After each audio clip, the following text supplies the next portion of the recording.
Won't you please invite me into your house?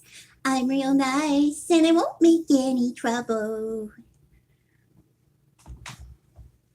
Woo! I do not feel like wearing hair today. It's much too hot for hair. Everything looks hazy. Why? Uh-oh. Jiggle, jiggle, jiggle my cord. Jiggle my cord. Okay.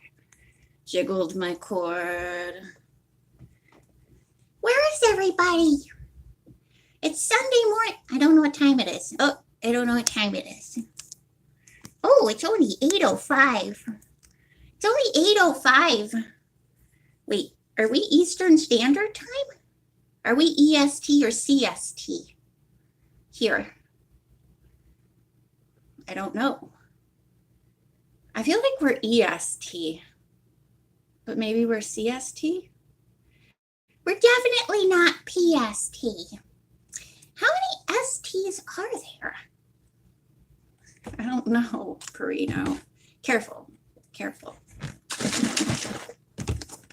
Strawberry lemonade. Okay, I bought this yesterday and I drank this much. Wait, this is not from concentrate, is it? Not from concentrate, so it's good for me. Strawberry lemonade.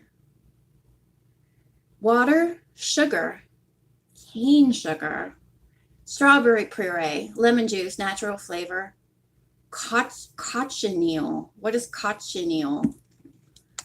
Isn't that a ladybug? Ladybug. I think that's a ladybug. There's ladybugs in my juice. What is ladybug in French? I think there's ladybugs in this. That's not good.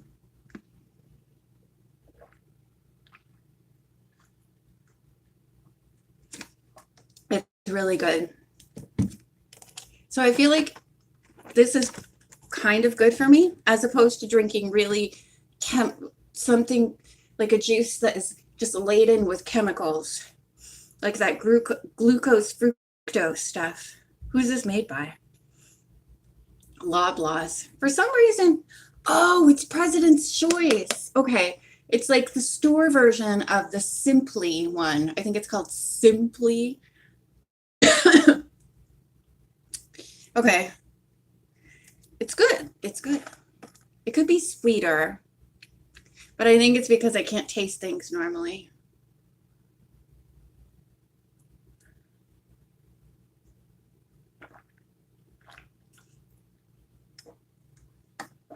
It's good though. Oh, okay. So I got this iced tea the other day. There was like 500 different flavors to choose from. I like brisk iced tea. I take it home. I opened it. I start drinking it. I'm like, it doesn't taste like anything. It tastes like water. And I'm like, why? I usually love these. Then I looked at it and it says 0, as in 0 sugar. It's got, what is that stuff? Not aspartame. I think that doesn't exist anymore. In the 80s, was it in the 80s that everything had NutraSweet in it? Aspartame. It has aspartame in it. And sucralose. This is terrible for you. I couldn't believe it. It was like, oh man, 0. Yuck. Whoever's here, hello. Hello from me and Perino. It's very hazy today, like foggy or something. I haven't taken my pills yet. I have to take my pills. 1. I'll tell you my pills. I don't care. It is, isn't it? I'm just going to dump it out because it's like, ugh. I take my Effexor. I take iron. I'm feeling hot. It's hot still. Well, it's cooler outside. It's just, this building is incredibly hot. As soon as you walk in the door, it's like, bleh. Yucky, yucky. And I started taking Centrum for women. They smell really bad, but they're a pretty color. It's like kind of purple. But they smell bad. They're really big too. Yeah. Where are you? I think the whole earth is having a heat wave. But it'll be cold in winter, Greta Thunberg.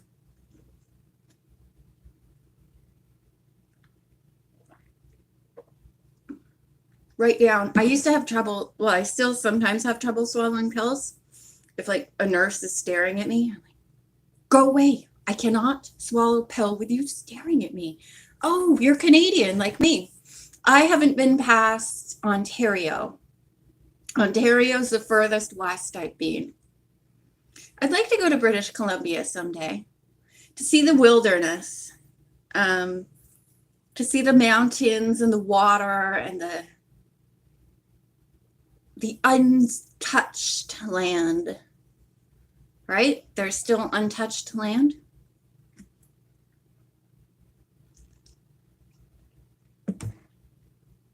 I wasn't born here though.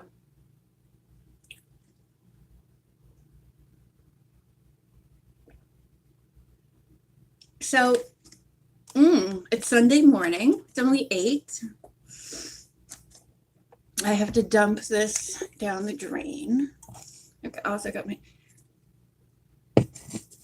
Well, I can't go anywhere right now. Oh, you said April. Well, let's see. First, I was going to say I need my passport. I don't need my passport to go to Canada. I'm in Canada. And I already have my passport. Can't remember if I got a 5-year or a 10-year one. If it's 5, it's done already. I think passports should be free. Also, I remember when I didn't need a passport to go to the States. That was before 9/11. Everything went to hell in a handbasket after 2001. Well, actually, wait a minute.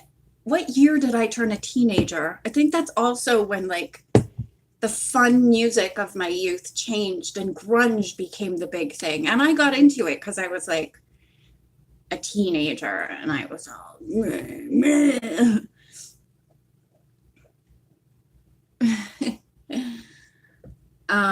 Okay. If I was born in 1978, 1991 was when I became a teenager. And that is Nirvana, Nevermind, came out in 1991, right? That's when the whole, I don't know, but like everything, the top 40, it changed from being stuff like Mariah Carey and Debbie Gibson and Vanilla Ice and Wilson Phillips, and it became grungy and more, you know, electric guitar and alternative and all that, and it wasn't fun poppy music anymore.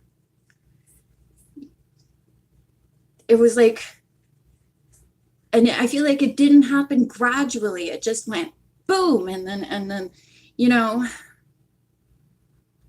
everything changed. Okay, I'm gonna stop.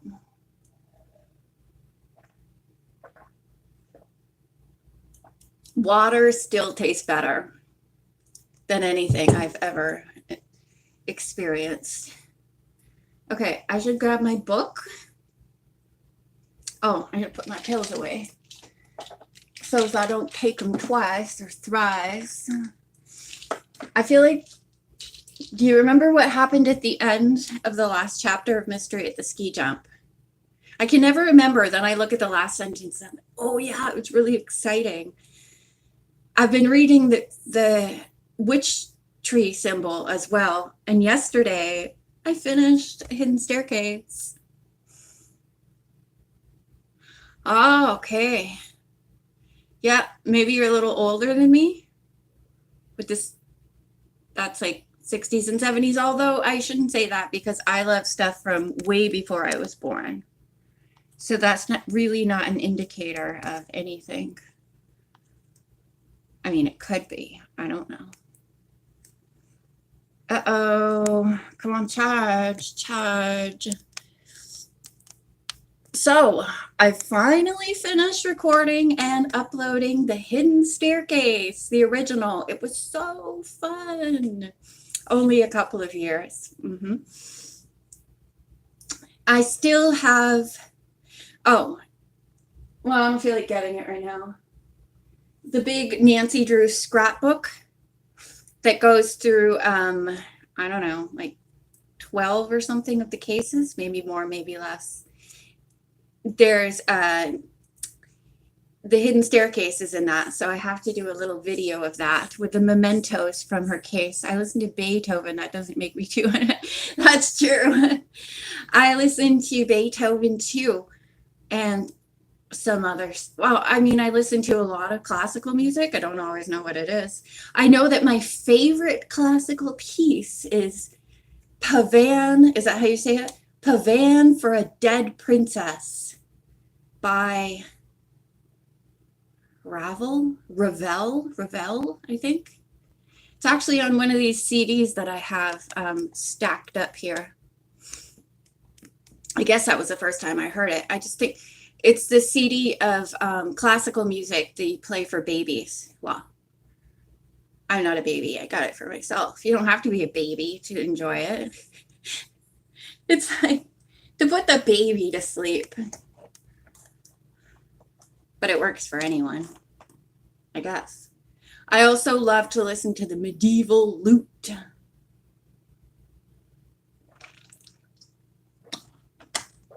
Okay, I'm going to grab the book. I wish I could remember what happened at the end. Oh, right. Okay, so she was locked in a closet by those fur people or antique people. She got out. Then what happened? Hannah's being...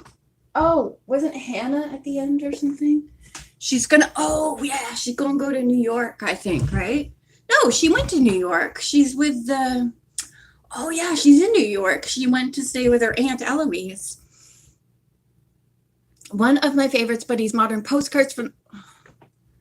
I hate how this thing just like... I'm reading and then it goes away. Postcards from the Sky. Unfolding Sky. That rhymes. Okay. Let us... I feel so much cuter with hair. Plus, it looks so hazy in here. Oh, I'm going to try filter because the haziness is really it's making me feel icky. Oh, gosh, I'm orange. Oh, no. No, I'm so sorry. Okay, I'm just going to leave it like this. I'm annoying myself, so if I'm annoying you, sorry. Oh, right, there's that actress lady. Thank you. I'm going to turn off the chat just because I'm like feeling very distracted and I'm tired of looking at screens. So I'm just going to focus on the book. Well, I'm still going to look at the screen, but not to read.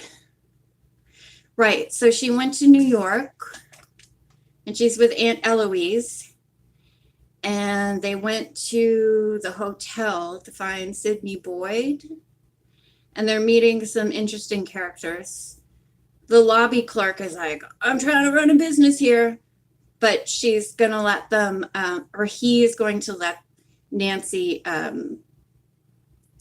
question everybody. And then there was this actress lady who was all, and then the maid. I'm just going to read, okay? Oh, I remember now. Katie, the maid, she bought some stocks. Eloise Drew shook her head. This is terrible. What do you propose to do next, Nancy? See Sidney Boyd, she said grimly, and turn him over to the police. As she and her aunt returned to the lobby, they heard the clang of the elevator door and the click of high heels.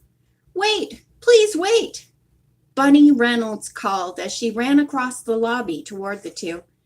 The woman's eyes were full of alarm. Katie told me everything, she wailed. It's dreadful.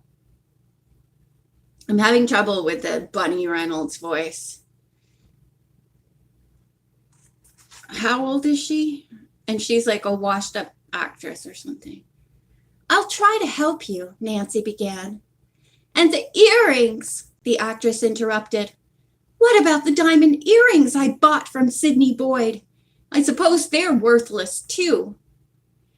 And those must be the earrings that belong to the old widow lady.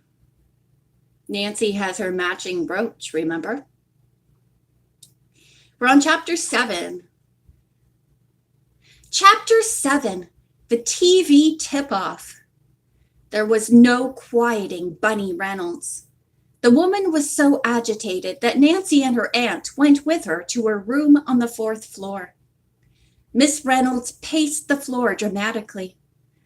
To think how I trusted that villain, she lamented, flourishing her handkerchief. Oh, oh, oh, I shall punish that unworthy soul. The woman sank into a chair. Only yesterday I let him sell me those no-good earrings. Are you sure the earrings are worthless? Nancy asked. The stock's worthless. The earrings must be. Do you know where he got the earrings? Nancy persisted. He said he inherited them from his mother and never intended to see another woman wear them until he met me.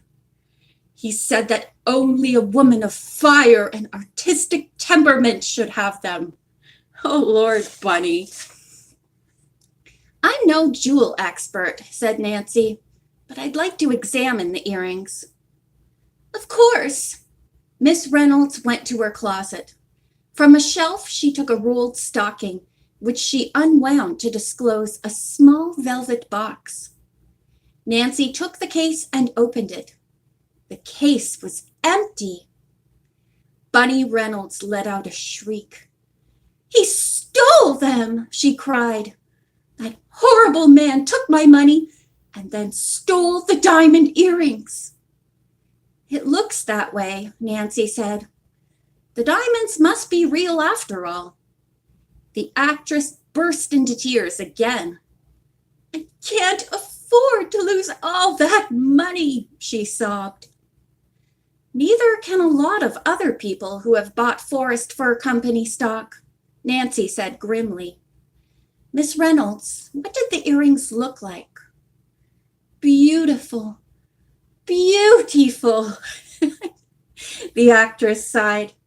Tiny platinum arrows tipped with diamonds. That sounds pretty. Nancy opened her handbag and took out Mrs. Packer's diamond brooch. Were they anything like this? She asked. Why, Bunny Reynolds exclaimed, this matches the earrings exactly. How did you get it? I'm afraid I have more bad news for you, Nancy said. The earrings probably are part of a set that was stolen a few days ago from Mrs. Clifton Packer in River Heights. Sidney Boyd robbed her too? I believe an accomplice of his, Mrs. R.I. Channing, stole the earrings. Did Sidney Boyd ever mention her to you? No, the actress answered. Well, I'm going to call the police this minute. She smiled coyly. I have a special friend on the force, she said. Police Sergeant Rolfe.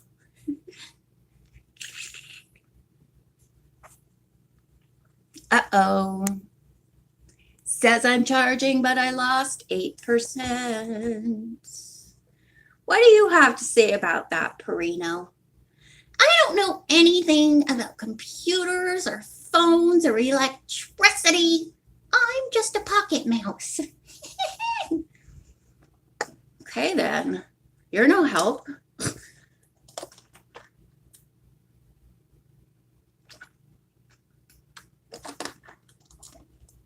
I don't know about you, but I'm ready for some snow and skiing action in this book. Okay. Police Sergeant Rolfe. Nancy spoke softly to her aunt. I'm going to do some more investigating and see if I can find Mr. Boyd, she confided. Will you stay here with Miss Reynolds? Eloise Drew nodded. Nancy crossed the room. As she flung open the door to the corridor, she collided with a crouching figure. Katie had been listening to the conversation. Nancy smiled at the embarrassed girl. Naturally, you want to know what's going on, Katie. Yes, ma'am, I do, the maid said nervously. Will the police get that awful man, Miss Drew, now that he's run away? Run away? Nancy exclaimed. You mean Sidney Boyd has left the hotel? His bed wasn't slept in last night, the maid said, and all his things are gone.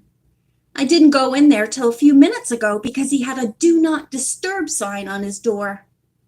Does the manager know this? Nancy asked. I just told him, Katie said.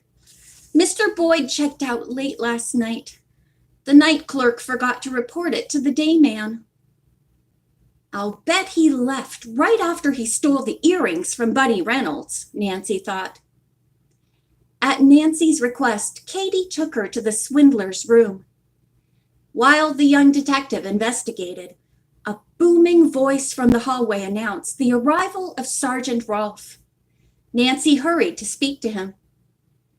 After hearing the actress's story, the tall sergeant asked to see the brooch which matched the stolen earrings.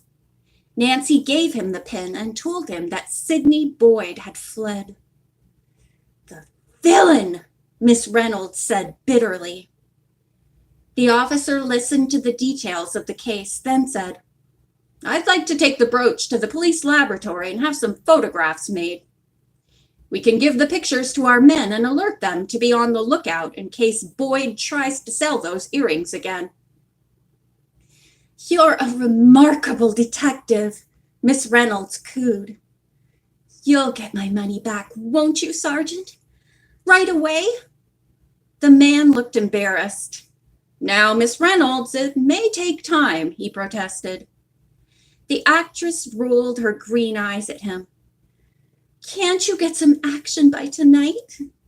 Sergeant Rolfe fidgeted. Well, the fact is that a lot of the men will be off duty tonight, Miss Reynolds. It's the policeman's ball. The actress grew tearful. You'll be dancing and having a good time while I... The sergeant took a deep breath. Look, I've got no special lady friend, he said. Suppose you come along with me. Bunny Reynolds was all smiles. Why, Sergeant, how delightful! I'd love to go. Nancy beckoned to her aunt. I think this is our cue for an exit. She chuckled. If the sergeant will write a receipt for this brooch, we'll be on our way. Yes, ma'am. The officer wrote the receipt and gave it to Nancy. Then he made a note of her aunt's address, and promised to return the brooch within a day or two. You certainly accomplished a lot, Nancy, Eloise Drew said when they entered her apartment. And now please relax for the rest of your visit. I've planned a special dinner tonight. Later, Miss Drew set the table with gleaming silver and tall lighted candles. I was so intrigued by your fur mystery that I ordered things for a trapper's dinner, she said. When it was time to sit down to eat, Nancy was delighted. How delicious everything looks, she said. Venison, wild rice, and my favorite currant jelly. Why, Aunt Eloise, this is a real North Country feast. As they ate, their conversation returned to the mystery. What was it you said about Dunstan Lake? Aunt Eloise asked. Is that the location of the Forest Fur Company? So it says on the stock certificates, her niece answered. But not even the United States Post Office has ever heard of such a place. Maybe it's not a town at all, Aunt Eloise suggested. You know, Nancy, I recall that name from somewhere, but I can't remember when or how. I hope you'll let me help in your mysteries, even though my memories failed me, she added with a chuckle. I call on you whenever I can, Nancy reminded her. You've always been a big help to me. You've always been a help to me. Remember when you took my dog Togo to your summer home in the Adirondacks? Togo, Aunt Eloise interrupted. I remember now. Someone came to the cottage while we were there. I believe he was a trapper. He was looking for a mink ranch and a Dunstan lake. But there's no lake by that name around there. I remember thinking it might be the name of the owner of the mink ranch. That's a wonderful clue, Nancy exclaimed. Please don't follow it tonight, her aunt teased, or we'll be late for the theater. One page left, and I'm hotter than. Whew. Gonna put the chat on. Chat. Here we go. Oh, I didn't miss any chats. Yay! Okay. Are you cold, Perino? I'm cold.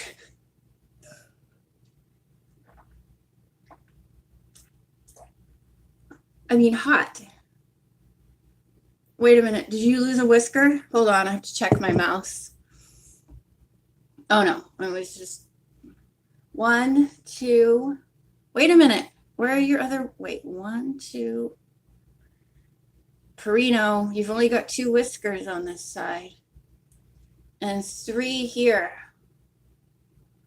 Perino's lost a whisker. No, here it is. Okay. It was just flattened down. I don't want my baby to shed. You're a special pocket mouse. You don't shed your whiskers. He's a magical mouse. He's like, I don't want to be magic. I don't want any of that Harry Potter nonsense. I'm just a real little mouse. We'll be late for the theater. The next day, Nancy and her aunt waited for word from the police. By evening, they had received none, and Nancy finally declared that she could remain in New York only until noon the next day. Then I'll have to take a plane home in case Dad needs my help in Montreal. If the brooch hasn't arrived by that time, will you phone me as soon as it comes and then send it to me by registered mail? Aunt Eloise agreed, and the two spent the evening watching television. The late movie was an old film depicting a skating carnival. It began with a picture of the skating queen and individual close-ups of her ladies in waiting. Suddenly, Nancy cried out, Aunt Eloise, look! That tall, dark-haired attendant. She's very attractive, Miss Drew commented. In fact, she's more striking than the queen. I know her, Nancy cried. Friend of yours? No. Aunt Eloise, she's the woman I'm trying to find. That's Mrs. R.I. Channing. End of chapter 7. What? The only skating movie lady I know is, that lady in the old skating movies. Sonia Henney. And I think I've only seen one movie with her in it. I don't think there was any skating. Oh, there must have been skating. Anyway, that was pretty exciting. I wonder when's the next picture. Ooh, picture in chapter 9. Oh, it's a good one. Oh, it's a good picture. Good picture coming up in chapter 9. The next chapter, chapter 8, is called Trapper's Story. That sounded really good. The dinner that Aunt Eloise ordered. I don't think she cooks. I think she ordered the food already made. That's okay. She's allowed. But it sounded yummy. Venison. Sorry, little dears, but you're yummy. Venison. What was it? Her favorite currant jelly. Venison, wild rice. I love rice. And my favorite currant jelly. Ooh, yum, yum, yum. I wonder what they had for supper. Wait a minute. Vermont, I would say, or it's like northern. Something with maple syrup.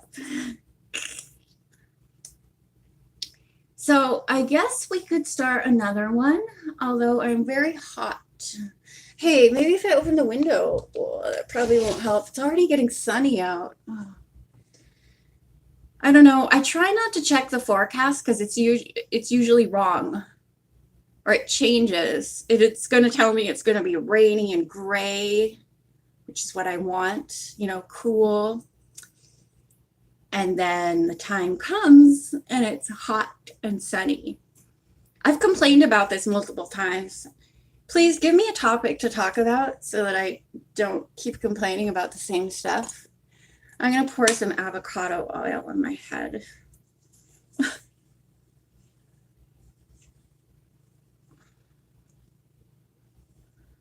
100% pure avocado oil. Moisturizes, fortifies, adds shine. Suitable for vegans. That's not me. Virgin, organic. First cold pressed. Hair and body. Is that all? Avocado oil magnifies dry, dull hair. I have a little. It is also recommended to fortify your hair whilst providing shine and strength. How to use. Use as a hot oil hair care or to seal in moisture. Well, I have little, you can't see it, but I have a little bits of hair, just little bits sticking out. Also, they're ginger. I don't know why. I mean, I had gingerfied my hair, what was left of it. So maybe it's like little pieces sticking up straight that are just very, very small, but they're ginger. I'm looking at my wigs and I want to put them on, but I'm too hot.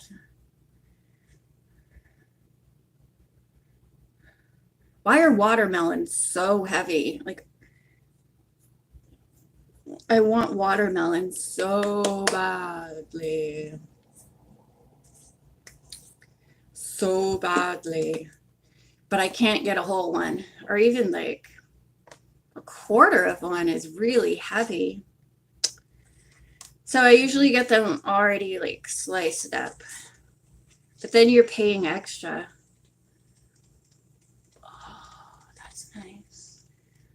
What are those bugs? I think they're bugs outside. They make that sound that goes, but it doesn't really sound like that. Cicada. Cicada? John Cicada?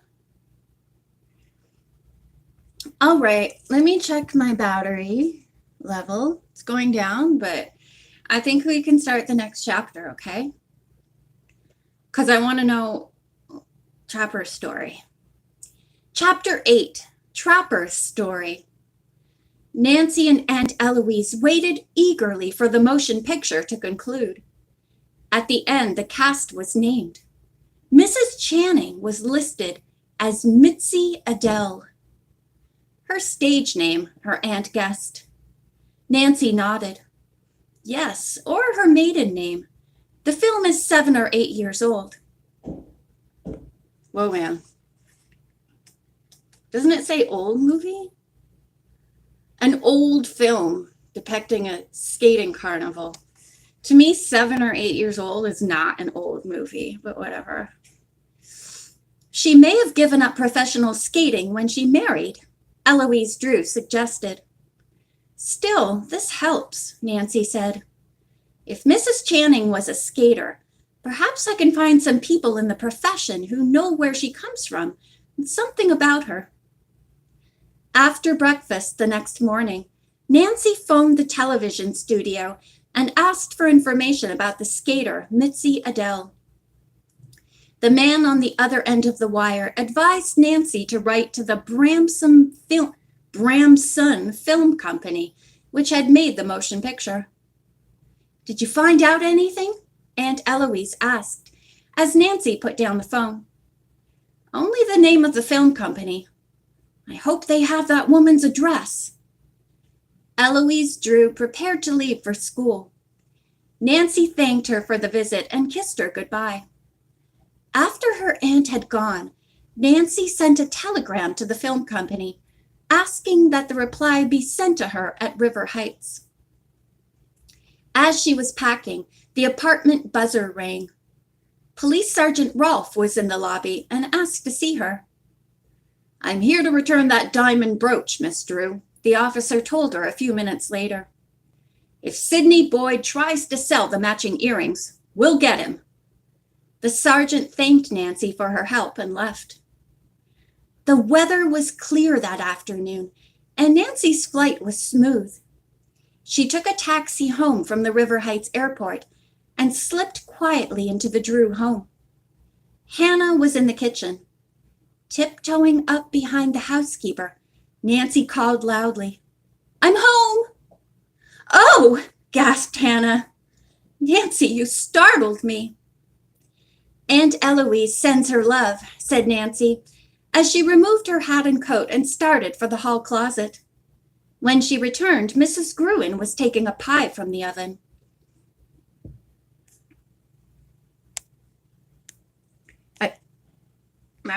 Come on, let me see the chat. I think I know the movie. Riff Tracks did an episode on it. You're making a joke. You're making a joke. Right? You're making a joke. Okay. If Bess saw that cherry pie, Nancy began. Bess and George have a surprise for you, Hannah interrupted. Bess left word for you to phone her. George is there. Then tell me about the trip. I'll tell you first, Nancy said, laughing. 10 minutes later, she telephoned Bess, who reported that through a merchant who sold hunting equipment, she and George had met another investor in the Forest Fur Company. The old man's a fur trapper from up north, Bess went on. He lives with his niece. When can I speak with him? Nancy asked. Bess consulted George, who took up the extension phone. We'll drive him over tomorrow morning, George said. That is, if we can persuade him to ride in a car. John Horn is strictly a high boot and snowshoe man. Nancy laughed. I'll get out my buckskin leggings and my coonskin cap. We'll come early, George promised. We're gonna meet a trapper. Old John Horn. Oh, just John Horn. Not old John Horn, but I bet he's old. I don't know. Oh yeah, the old man's a fur trapper from up north. Mail for Nancy had accumulated on the hall table. As soon as she finished the conversation, she began to read it. Her duplicate driver's license had arrived. There was also a note from her father, who was eager to have her join him. Did you see this? Hannah asked, pointing to a telegram half hidden by an advertising circular. The message was from the Bramson Film Company. It stated that they did not know Mitzi Adele's address. However, a representative of the firm would call on Nancy shortly in regard to the woman skater. I wonder why, Nancy remarked. Now I can't go to Montreal until I find out what the representative has to say. He's coming to see her. He must have some kind of information. Oh my goodness. Excuse me. Once it gets colder, I'm going to be doing lives like crazy. And I'm going to wear my hair and hats because I love wearing hats. I'm going to do more lives and wear more clothes because it's very cold here in the winter. It's very exciting and I can't wait. Okay. Santa Claus. I just saw Santa Claus here on the next page here. In the morning, loud voices announced the arrival of Bess, George, and the fur trapper. Stocky and round-faced, the man strode up to the porch with the easy gait of a man of half his 70 years. John Horn was dressed like Daniel Boone, Nancy thought, and his long white whiskers reminded her of Santa Claus. At her invitation, the three entered the Drew living room. The woodsman declined to take a chair. He stood before the mantel, his legs wide apart and his hands deep in the pockets of his heavy jacket. How am I going to make this guy talk? He's not a Southerner. I always try to, for some reason, I give old people Southern accents sometimes. I don't know why. I don't know a Vermont accent, so I'm just going to talk. Well, young woman, what do you want to ask me? He demanded, his bright blue eyes boring into Nancy's. Is it true that you bought Forest Fur Company stock from a Mrs. Channing? She asked. Yep, I was an old fool, John Horn admitted candidly. I leaped to the bait. Stupid as a wall-eyed pike. I wonder if she told you anything that would help us trace her, Nancy said. Did she mention a Dunstan Lake, for instance? The old man pulled at his whiskers. No, never heard that name, miss. All we chinned about was mink. I've worked on a mink farm, and I've been trapping the little rascals for years. That's how I came by Arabella here. From a pocket in his coat, he pulled out a small squirrel-like creature with bright black eyes and a long tail. Why, it's a mink, cried Bess. Sure she is, John Horn said proudly. 4 months old and with as prime a pelt as I ever seen. Notice that glossy dark brown fur? See how thick and live looking the hair is? Arabella's an aristocrat. Yes, sirree. Is she tame? George asked. She's tame because I raised her myself, explained John Horn. A wild mink, though, will bite, and his teeth are plenty sharp. Where did you get her? Nancy asked. Arabella was born on a mink ranch. The first time I saw her, she was not much bigger than a lima bean. All baby minks are like that, tiny and covered with silky hair. Okay, who's going to go look up baby minks now? When I heard squirrel-like, I was intrigued because I love squirrels. I'm sure I've seen a mink before. Don't they look kind of like a ferret? Maybe not at all. I don't know. Because ferrets don't look like squirrels. They look like weasels. John Horn gave his pet an affectionate stroke and replaced her in his pocket. You want me to help you catch that crook, don't you, Miss Drew? He said. Nancy had no such thing in mind.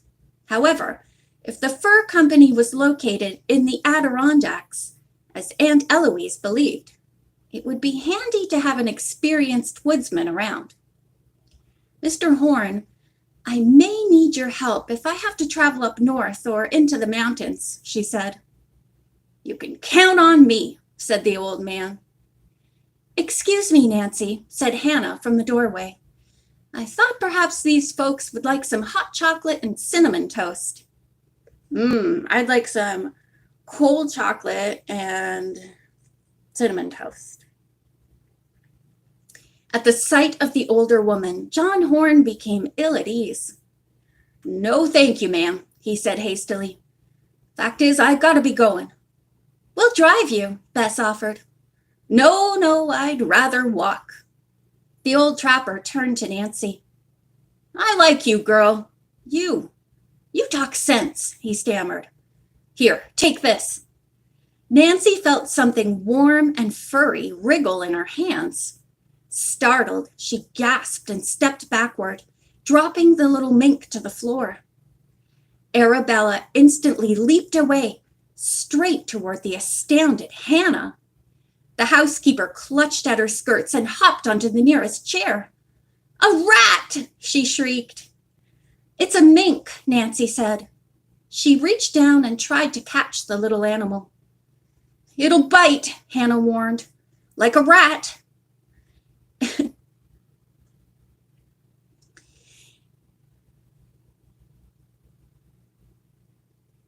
Charging stopped. Charge is temporarily stopped due to high temperature.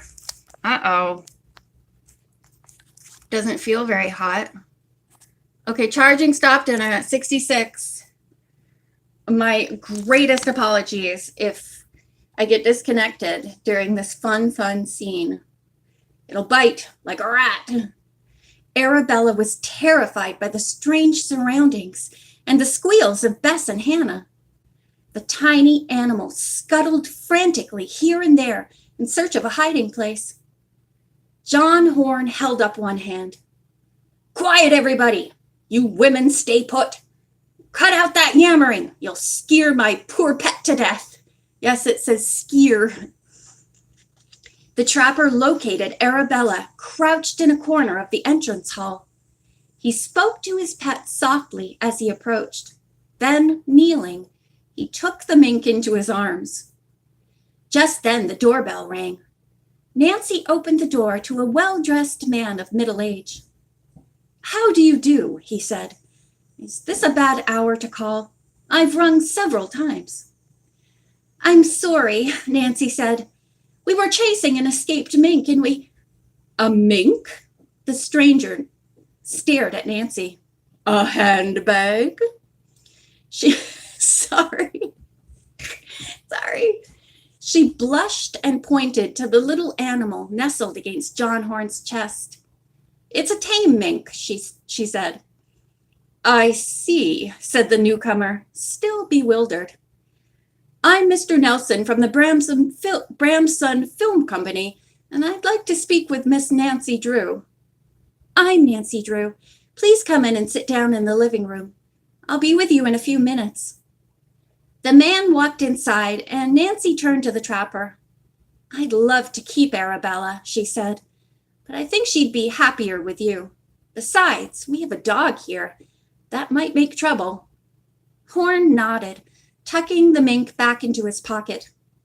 My offer to help catch that crook is still good. Nancy smiled. I'll call on you. The cousins departed with Arabella and her master, who rode away in the back seat of Bess's car. Evidently, he had changed his mind about walking. Nancy entered the living room and sat down. And I'm going to stop here because my battery stopped charging because of overheating. We're not finished the chapter yet, but I think it's a good time to stop. The trapper and his little mink have gone, and she's going to sit down and talk with the guy from the movie firm. The movie company. So we'll stop there and we'll finish chapter 8 next time because I'm hot. But that was pretty fun, right?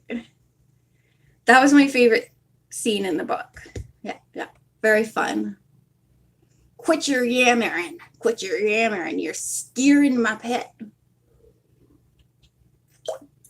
I don't know. I mean, he can't be too attached to it if he's like, here, take it. I don't know. If it was my little mink, I wouldn't be like, here, take this. It's a little strange. Oh, I'm going to put on some of my German perfume. What I have to do is, I don't know. I need more stuff to like splash on myself. I got to get more rose water. I just take the rose water and I just put it all over me and it cools me down for a few minutes and smells nice and fresh. It smells fresher than this old German perfume.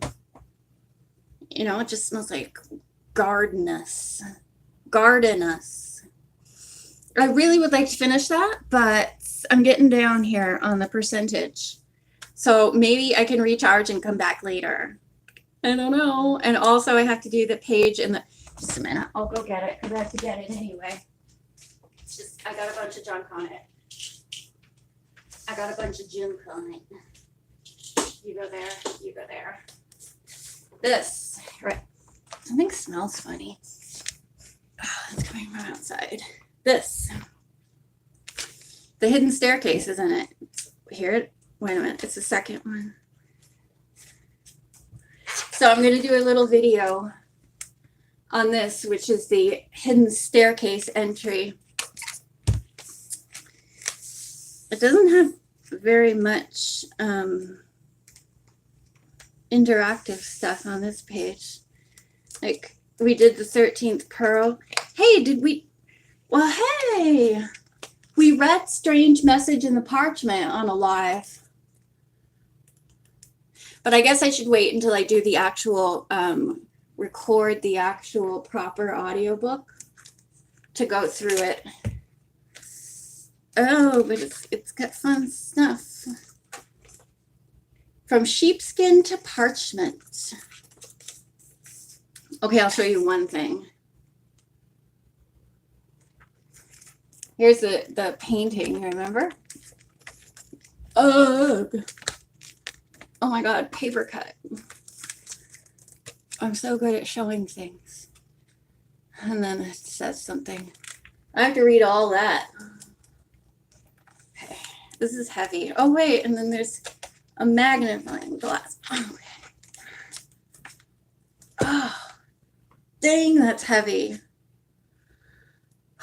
I've got 3 thumbs up on this video. Thank you. Oh my God, I'm gonna die from the heat. I'm not really gonna die. I should go outside because it's probably cooler. You know what I'm gonna do? I'm gonna walk to the metro station and get a big Mr. Freeze and walk back. That's what I'm gonna do. I'm also gonna put a skirt on because these pants are like too pantsy. Oh, when I was wearing that green dress, some of you I'm sure saw the picture that I put up there of me knitting in the green dress. And then I was like, ooh, it reminds me of Secret of the Old Clock dress. Anyway, it's like very thin. Here, I'll go get it. I couldn't sit properly in it because I like to sit cross-legged. Where are you? I like to sit cross-legged, you know, Indian style. That is the most comfortable way for me to sit. And I can't sit like that in this dress. So I had to sit with my legs straight down. It was horrendous. I just couldn't get comfortable. It's just a silk. Is it silk? Nah, it can't be silk. I probably cut off the thing. I probably cut the tag off. I'm a tag cutter. It can't be silk. It could be. I don't know. It's very cool in the summer. I think it might be silk because satin is not cool. But silk is. Here, let me show you my, still got my terrarium. I need to give it a mist. And I should, well, I only, I mean, I can wash the outside of it, but it does get spots on the inside of the glass from misting it. I mean, I mist it, but it goes on the walls of it too. I'm gonna, why am I doing all my chores? My chores whilst I'm talking to you. Nothing better than a slushie on a hot day. That's true. But I'm just going to have a Mr. Freeze. That's a Canadian thing. I mean, I'm sure you have them. They're like, you know, popsicles. Maybe you have some, like a brand of them that you guys have in the States. Mystery Science Theater Snow Thrills. Oh, yeah? What is this? But the movie in the book is, it's a fake movie. Oh, were you thinking about the Sonja Henie movie? I'm pretty sure it wasn't called Snow Thrills. She went off to college and she was modeling clothes. There must have been some skating in it, though. She was trying to, like, sell clothes. Icy Pole. Oh, right. Sorry. I just assume everyone's in the States. Icy Pole. Probably the same thing. It's like just a long plastic tube of flavored water, frozen. Yeah. I mean, you can get little ones, and I'm going to get a big one. I like the grape one, and I like the red one. Maybe I'll get two, but I have to eat them right away. That'll be easy. All right, I've been on for almost an hour. I got to recharge. We'll finish chapter 8 next time. Okay? Thanks so much for joining me. Stay cool if you're in a hot place. Oh my God. Australia. It's hot there all the time. How do you do it? Well, if you were born there, I guess you're used to it, but okay. Oh, thank you. Vegemite Queen. If I had like looked closer, I would have known you're Australian. Bye. See y'all soon.